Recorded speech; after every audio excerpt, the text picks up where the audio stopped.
How many of you have seen people pressing your child's tummy to check your child has got colic or not? बच्चे को सर्दी है, खांसी है, gases का problem है, and child is crying. What all we can do? One of the solution that you can do is tummy time. Make your child lie down on the tummy on the hard surface, and you will realize gases are passed. The second solution is one of the Maidvija magic herbal potli.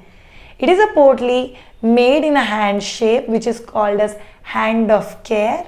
You can put it in the microwave, heat it for 60 to 90 seconds, take it out, just check onto your hand. If it's not too hot, you can use it to give hot fermentation to your child. This helps your child to be colic free, to be gas free, and to be free at the breathing.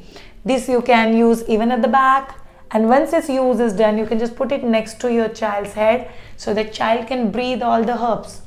What all is there inside this potli? Yes, there are all the traditional grandma's herbs that we have known it since years together. So it is a magic potli made at home to be used with love and made with love. So thank you so much.